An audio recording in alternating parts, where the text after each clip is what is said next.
Ragging મુદ્દે 7 senior વિદ્યાર્થીઓ સામે પોલીસ ફરિયાદ નોંધાઈ। ભાવનગર મેડિકલ કોલેજમાં પ્રથમ વર્ષમાં અભ્યાસ કરતા 13 વિદ્યાર્થીઓ સાથે રેગિંગ કરવામાં આવ્યું હતું, જેના અનુસંધાને મેડિકલ કોલેજની એન્ટી રેગિંગ કમિટી દ્વારા આ આરોપીઓને સજા કરવામાં આવી હતી અને સસ્પેન્ડ કરવામાં આવ્યા હતા। ત્યારબાદ ભાવનગરની નીલમબાગ પોલીસ મથક ખાતે આ રેગિંગ કરનાર વિદ્યાર્થી તરીકે ડૉક્ટર વિરેન્દ્રસિંહ ઉર્ફે વીર જાડેજા તેમજ doctor Jayant Devani, doctor Pravin Verma, doctor Dharmendra Dayal, doctor Vishal Dabhi અને ડૉક્ટર અમન વર્મા તેમજ ડૉક્ટર દિવ્યાંગ મોદી સામે ફરિયાદ કરવામાં આવી હતી, જેના અનુસંધાને પોલીસે ફરિયાદ નોંધી જરૂરી કાર્યવાહી હાથ ધરી હતી। રેગિંગની ઘટનામાં ફરિયાદ દાખલ થઈ છે, કેવા પ્રકારે ગુનો દાખલ? રેગિંગની ઘટનામાં નેશનલ મેડિકલ કમિશનના નિયમ મુજબ કોલેજ દ્વારા FIR કરવામાં આવેલ છે અને વિદ્યાર્થીઓ દ્વારા જે એન્ટી રેગિંગ કમિટીની સમક્ષ જે ફરિયાદ રજૂ કરવામાં આવી હતી તે મુજબની FIR પોલીસમાં કરવામાં આવેલ છે। રેગિંગ કમિટીની મીટિંગ મળી હતી, NMCના નિયમ મુજબ કેવા પ્રકારે અને કોણ ગુનો દાખલ કરી શકે આ ઘટનાની અંદર? એન્ટી રેગિંગ કમિટીમાં જે નિર્ણય લેવાયો એટલે કે નક્કી થયું કે રેગિંગ છે, તો ત્યારબાદ એન્ટી રેગિંગ કમિટીના કોઈપણ સભ્ય, ડીન દ્વારા નિમાયેલ કોઈપણ વ્યક્તિ આની ફરિયાદ નોંધાઈ શકે છે। અચ્છા સર, અત્યારે જે ગુનો દાખલ થયો છે તેમાં એક્સ્ટોર્શન છે તેની ઉલ્લેખ કરાયો છે કે? વિદ્યાર્થીઓની ફરિયાદમાં આનો ઉલ્લેખ નથી, એટલે એનો ઉલ્લેખ ત્યાં પણ નથી। એન્ટી રેગિંગ કમિટીની બેઠક જ્યારે મળી હતી ત્યારે વિદ્યાર્થીઓ દ્વારા એવું પણ કહેવામાં આવ્યું હતું કે અમારી પાસેથી પૈસા માંગી રહ્યા છે આ વ્યક્તિઓ, તો પછી શા માટે ઉલ્લેખ? વિદ્યાર્થીઓએ જે લેખિતમાં ફરિયાદ દસ્તાવેજી પુરાવા સાથે, માત્ર આપણે જોઈએ છે કે કોઈ પણ ડિસિઝન લઈએ માત્ર બોલવાથી નથી થતું, એના દસ્તાવેજી પુરાવા આપવા પડતા હોય છે।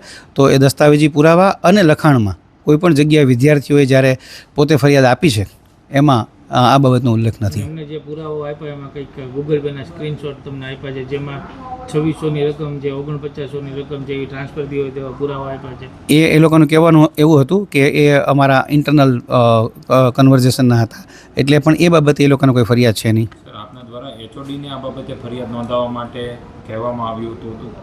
હા, એમને કહેવામાં આવ્યું હતું, પણ તેઓ રજા ઉપર હોવાથી તેઓએ રજા ના કારણે તેઓ કરી શકે એમ ન હતા, તેથી તેમને બાદ જે GPSC કન્ફર્મ પરમેનન્ટ ફેકલ્ટી હતા તેઓ દ્વારા આ ફરિયાદ રજૂ કરવામાં આવી છે। અત્યાર સુધી કેટલા ડૉક્ટરને સસ્પેન્ડ કરાયા છે?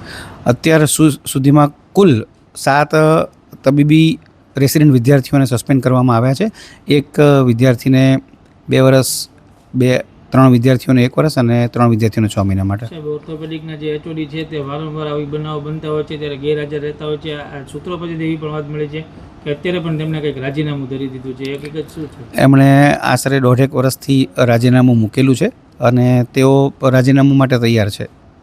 મંજૂર કરી લેવામાં આવ્યું છે એમનું રાજીનામું? એ સરકાર દ્વારા મંજૂર કરવામાં આવે છે, એ હજી સુધી સરકાર દ્વારા મંજૂર કરવામાં આવેલ નથી। સાહેબ, HOD વિનોદ ગૌતમ આપ કહી રહ્યા છો હાજર નથી રહ્યા, તે બાબતે આપે એને નોટિસ પાઠવી છે કોઈ? હા, નોટિસ પાઠવી દીધી છે। અચ્છા સાહેબ, ફરિયાદ નોંધાવવા માટે જો HOD વિનોદ ગૌતમ હાજર ન હોય તો નરેન્દ્ર મિશ્રા ઇન્ચાર્જ HOD છે, HOU પણ હાજર છે, તો શા માટે હજુ 1 મહિના પહેલાં જે જોડાયેલ વ્યક્તિ છે તેને ફરિયાદી બનાવવામાં આવ્યો?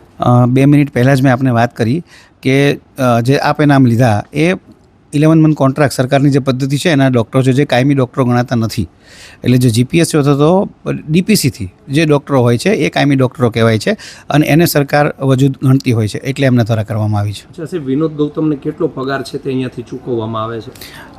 એ જેટલા દિવસ આવે એ પ્રમાણે એમનો પગાર ચૂકવવામાં આવે છે। શું આવ્યો છે, મહિનામાં કેટલા દિવસ તેઓ હાજર રહે છે? દર વખતે એમને અહીંયા જે કામ કરતા હોય છે એ મહિનો પૂરો થાય એટલે અમે બાયોમેટ્રિક એનું કાઢતા હોઈએ છીએ, એટલે દર વખતે અલગ અલગ હોય છે। પણ કેટલું હોય છે સાહેબ? 1 દિવસ, 2 દિવસ, 5 દિવસ? આશરે એવું કહી શકાય કે મહિનામાં જ્યારે ઓપરેશન હોય છે એમના પોતાના ત્યારે એ આવતા હોય છે। સર, ત્યાં સુધી તેઓ શું કરે છે? ત્યાં સુધી એમના અંગત કારણોસર એ રજા મૂકે છે। અચ્છા સર, આપણે આખા હોસ્પિટલને ખબર છે, તમને પણ ખબર છે, તે પ્રાઇવેટ ક્લિનિક ચલાવે છે, ફૂલ ટાઈમ ડૉક્ટર છે, સરકારી પગાર લે છે, તો પ્રાઇવેટ ક્લિનિક ચલાવી રહ્યા છે તો કેમ તેની ઉપર આપણે પગલાં નથી ભરતા સાહેબ? એ બાબતની અત્યારે કોઈ પણ જાણ નથી કે અહીંયા પ્રાઇવેટ ક્લિનિક કરતા હોય। લોકો અલગ અલગ રીતે આક્ષેપો કરી શકે છે, પણ અત્યારે એ બાબતની કોઈ પણ જાણ નથી। સાહેબ આ જે પ્રમાણે સસ્પેન્ડ કરવામાં આવ્યા છે તો બે વર્ષ પછી અથવા તો એક વર્ષ પછી જે સસ્પેન્ડ થયેલા જે આ તમામ વિદ્યાર્થીઓ છે તેમને ફરી વખત એમને અભ્યાસક્રમ શરૂ થશે આ જ યુનિવર્સિટીમાં કે પછી આ જ નહીં એ જ જગ્યાએ પણ આપણે જેમ એમ કહે કે ઘણીવાર એક અઠવાડિયા માટે એમ કે 2 અઠવાડિયા માટે કાઢી મૂકી એવો શબ્દ વાપરતા હોય છે એમ એ લોકોને 1 વર્ષ 2 વર્ષ અને 6 મહિના માટે સસ્પેન્ડ કરે છે આ જ જગ્યાએ આ જ વિભાગમાં અને આ જ યુનિવર્સિટીમાં તેઓનો અભ્યાસક્રમ ચાલુ રહેશે. સાહેબ અવારનવાર આ જ પ્રમાણે 3 વર્ષની અંદર અનેક વખત આ પ્રમાણે ઘટના બની છે રેગિંગની, તો હવે ન બને તેની ખાતરી શું? એમાં હું એવું કહીશ કે કોલેજ પ્રશાસન દ્વારા સરકાર દ્વારા જ્યારે કે રેગિંગની ઘટના બને ત્યારે ખૂબ જ બધા માટે દુઃખદ હોય છે અને દયનીય હોય છે. આપણને એમ થાય કે ભાઈ આવું કેમ થાય છે.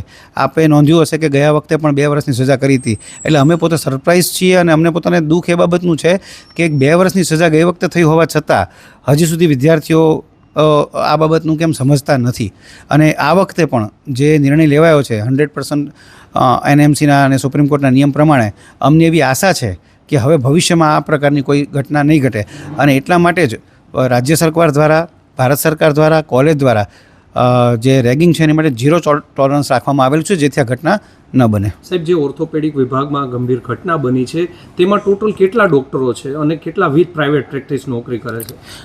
તેમાં સિનિયર રેસિડેન્ટ ડૉક્ટર્સો, મદદનીશ પ્રાધ્યાપક અને સહપ્રાધ્યાપક છે. હાલમાં જે HOD છે તે અને 3 મદદનીશ પ્રાધ્યાપક આ પરમેનન્ટ છે, બાકી બધા વિથ પ્રાઇવેટ પ્રેક્ટિસ છે. કેટલા આંકડો હશે સર?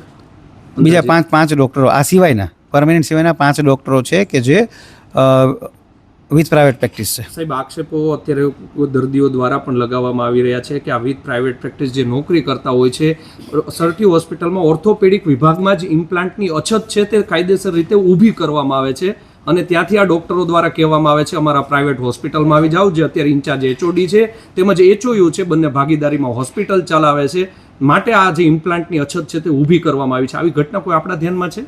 ના, આ બાબત સાથે હું સહમત નથી. તો સાહેબ આ જે ઇમ્પ્લાન્ટની અછત કેવી રીતે સર ઊભી થઈ જાય છે? આટલું મોટું હોસ્પિટલ તંત્ર છે, 5 જિલ્લાના લોકો ત્યાં સારવાર લેવા માટે આવતા હોય છે.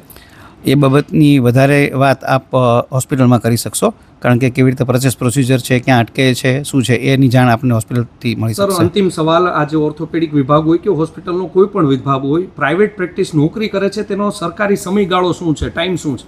સરકારે એમાં કોઈ ફિક્સ સમયગાળો નથી લખ્યો, એમાં એવું કામકાજના સમય પછી કરી શકે છે, આ વાક્ય વાપરવામાં આવેલ છે. સર તો આ બાબતે સરકારે કોઈ સમય નક્કી કરવો જોઈએ, તમારું શું લાગે છે?